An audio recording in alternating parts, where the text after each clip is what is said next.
नमस्कार दोस्तों, हमारे चैनल पर आपका स्वागत है। जय श्री कृष्ण, राधे राधे, हर हर महादेव। आज हम आपको हरियाली तीज व्रत की कहानी सुनाने जा रहे हैं। आप प्रेम से बोलिए, माता पार्वती शिव जी की जय हो, भोलेनाथ की जय हो। बहुत समय पुरानी बात है। एक नगर में राजा धर्मसेन राज्य करता था।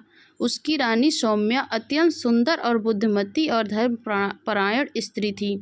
वह पतिव्रता, धर्म का पालन करने में निशातक थी और भगवान शिव पार्वती की परम भक्त थी। रानी प्रतिदिन प्रातःकाल स्नान कर शिव पार्वती का पूजन करती, मंदिर जाती और उपवास रखती।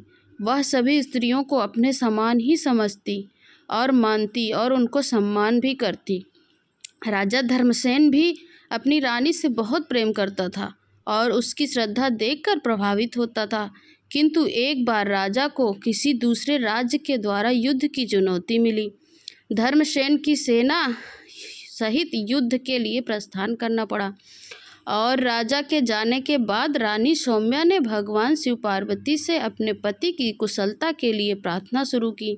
सावन का महीना आरंभ हुआ और रानी ने हरियाली तीज का व्रत करने का संकल्प लिया। उसने कठोर नियमों के साथ उपवास रखा, बिना जल के, बिना अन्न के दिन भर पूजा करती रही, शिव पार्वती के भजन गाती रही और रात्रि में जागरण करती रही। रानी ने संकल्प लिया, जब तक मेरे स्वामी सकुशल लौट नहीं आते तब तक मैं तीज का व्रत उपवास करती रहूंगी और हर सावन में शिव पार्वती की आराधना करती रहूंगी। उधर युद्ध भूमि में राजा धर्मसेन वीरता से लड़ रहा था, परंतु शत्रु राज्य का राजा एक असुर था जो मायावी शक्तियों से लैस था। उसने एक राक्षसी को राजा धर्मसेन के वेश में रानी सौम्या के पास भेजा। वह राक्षसी महल पहुंची और बोली, रानी, मैं धर्मसेन हूँ, तुम्हारा स्वामी युद्ध से पराजित होकर लौट आया हूँ। पर रानी सौम्या उसकी चाल समझ गई।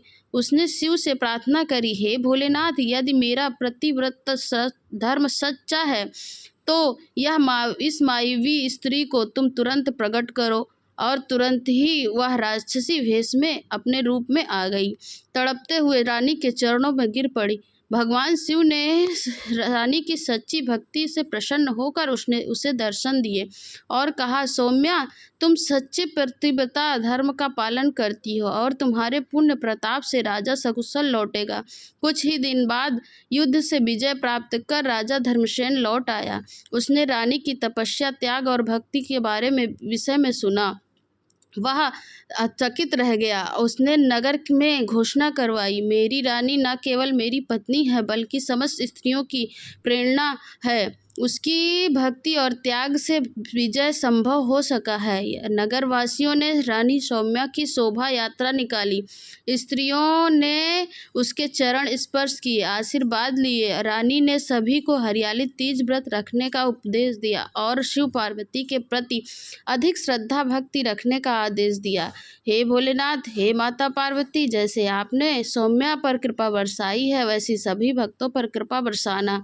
हर हर महादेव, हर हर महादेव। ये सुनते हैं हरियाली तीज की दूसरी व्रत कथा। बोलिए प्रेम से शिव पार्वती जी की जय। किसी गांव में एक पूजा नाम की लड़की रहती थी। अपने माता पिता के साथ रहती थी। वे लोग बहुत गरीब थे। पूजा भगवान शिव की पूजा किया करती थी और हर सावन के महीने में वह रोज मंदिर जाती और भगवान शिव की पूजा पाठ किया करती थी। धीरे धीरे पूजा विवाह योग्य हो गई।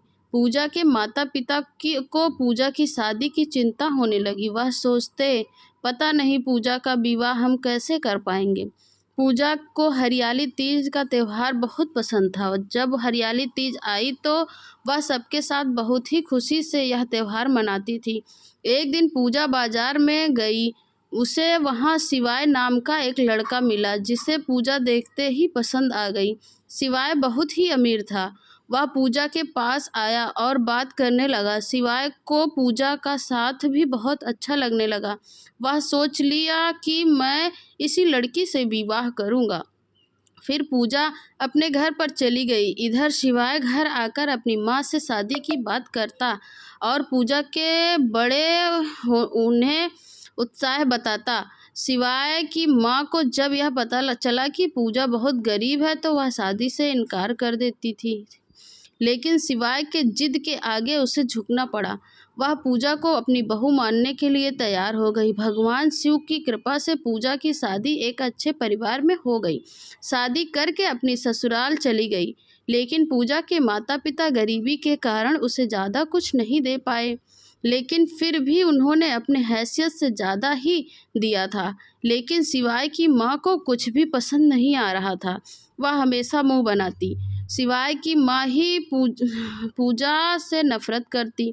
पूजा यह भी रोज भगवान शिव की पूजा करती और सास की खूब सेवा करती, लेकिन फिर भी सिवाय की माँ उसे बिल्कुल भी पसंद नहीं करती। धीरे धीरे समय बीतता गया और सावन का महीना आ गया। सावन के महीने में पूजा रोज मंदिर जाती। वह अब तीज का त्योहार आने वाला ही था। पूजा बहुत खुश हुई थी। वह ससुराल में उसका पहली तीज थी और त्योहार मनाने के लिए मायके से सामान आता है। पूजा ने अपनी माँ को फ़ोन किया और उस सामान के बारे में पूछा।